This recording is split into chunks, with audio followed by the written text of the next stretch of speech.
Madurez en Cristo 10. Estamos hablando de información para la formación discipular en el proceso. El gozo que produce el Espíritu trasciende a la expresión del placer. Estamos hablando del fruto del Espíritu, el elemento del gozo. El gozo produce el Espíritu, trasciende, o sea, va más allá a lo que uno puede considerar como un placer. Este gozo se puede expresar a pesar de cualquier situación adversa y desagradable.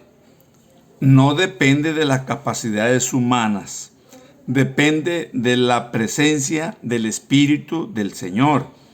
Donde está el Espíritu del Señor, ahí hay libertad, dice la palabra de Dios, ¿no? Lo que se requiere es que la persona, el discípulo, aprenda a depender de las promesas del Señor y confiar plenamente en ello. Entonces, en el momento crítico, humanamente hablando, este discípulo sigue gozoso en su corazón. La forma más efectiva es reflejar ese gozo, vivirlo. Está en la capacidad de dar gracias a Dios en todo, como dice la palabra de Dios. Así como lo dice Pablo a la iglesia tesalónica, capítulo 5, versículo 18, dice de la siguiente manera: dad gracias a Dios en todo, porque esta es la voluntad de Dios para con vosotros en Cristo Jesús. Primera a Tesalonicenses 5, 8. Dad gracias en todo, dice la palabra de Dios.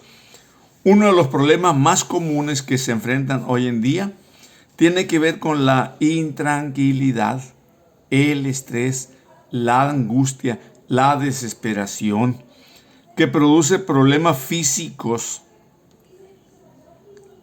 y enfermedades variadas. Y mucha angustia produce. Resulta como resultante de esa intranquilidad, de esa divagar la mente, etcétera, ¿no? Cuando una persona que vive tomada del Señor, nuestro Dios, vive con mucha tranquilidad. Y eso sería al revés, esa paz, esa tranquilidad, y eliminando enfermedades, eliminando estrés, eliminando cuantas cosas. Transmitiendo a quienes viven a su alrededor una paz que cada vez es menos común en el mundo que vivimos. Cada vez. La desesperación es lo más común para mucha gente. El Señor Jesucristo dijo, tomado de Juan, capítulo 14, 27, dice: la paz os dejo, mi paz os doy. Yo no la doy como el mundo la da. No se turbe vuestro corazón, ni tenga miedo. En el hebreo la palabra es shalom, paz. Y ese es el saludo cuando llegan, cuando se van, siempre que están saludando: shalom, shalom, shalom, paz, paz. Esa tranquilidad que el Señor ofrece, ¿no? En la Biblia se usa macrotumia para señalar la capacidad humana para soportar las calamidades de la vida. O sea, esa palabra señala la capacidad para soportar,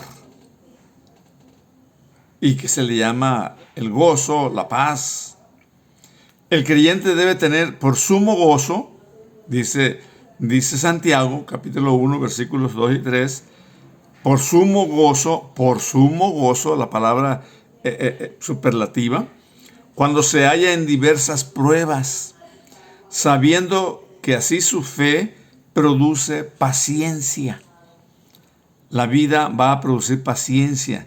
Son llamados a imitar a aquellos que por fe y la paciencia heredan las promesas, según Hebreos 6:12. El verbo esperar, muy usado en los Salmos, habla de ello. Guarda silencio ante Jehová y espera en él. Salmo 37:7. se pone como un paradigma la paciencia de Job, según Santiago 5:11. Santiago 5:11. Y luego se señala que fue una característica del apostolado paulino, según 2 Corintios 6:4 y 12:12. Entonces, para hacer la voluntad de Dios se necesita ejercer la paciencia. La paciencia. Los creyentes deben esperar con paciencia la segunda venida de nuestro Señor Jesucristo, según Santiago 5:7. Ese es parte del fruto del Espíritu. Estamos hablando de la paciencia. La paciencia caracteriza a los verdaderos cristianos, según Apocalipsis 1:9, 2:3, 2:19, 3:10, 13:10, 14:2. La paciencia. Es importante que el discípulo esté consciente de esta vida. De esta vida, porque si no hay esa paciencia, ese gozo o esa paz, algo no está funcionando adecuadamente, aunque lo vamos a decir más adelante eso, ¿no? La paciencia tiene estrecha relación con la fortaleza, la tolerancia, el aguante, el saber soportar y el resistir las adversidades. Hoy se usa una palabra muy nueva, por cierto, ¿no? Que tal vez muchos no la han escuchado. La resiliencia. Esta es una persona resiliente, que tiene una capacidad para recuperarse de cualquier adversidad. Es una persona resiliente, dicen así, ¿no? Acá se le llama pacientes. Por eso supone actitud comprensiva con las personas y con los demás. No explota, no se deja llevar por los arranques de la ira o de la desesperación, ni tampoco de la alegría. Hay un equilibrio en la vida de la persona que experimenta ese elemento llamado paciencia. Establece vínculos directos con la resignación, la serenidad, la conformidad, la fidelidad y la esperanza. La paciencia tiene vínculos muy cerquitas, muy directos a estas formas de responder, de recuperar, diríamos, de decidir en la vida, ¿no? Es capacidad de mantener la paz sin los obstáculos. Si los obstáculos la perturban y ellos suponen fortaleza. O sea, la paz en medio de los obstáculos que están perturbando. Es muy diferente a la ataraxia, actitud griega de indiferencia e imperturbabilidad. No tiene que ver con eso la paciencia. Tiene que ver con la otra parte que decíamos. Y es muy distante de la superioridad ante los demás. No tiene que ver con superioridad de los demás.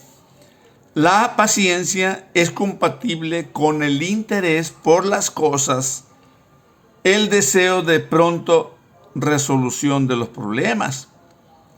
O sea, está tranquilo, está consciente, entiende lo que le rodea, pero hay una paz en el corazón, hay un gozo en la vida, hay tranquilidad en la persona. Pero el interés es compatible con la fortaleza de la mente para dominar el nerviosismo, la intemperancia o la irritabilidad.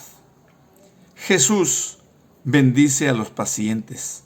Dice, dichosos los pacíficos, pacientes, pues de ellos es el reino de los cielos.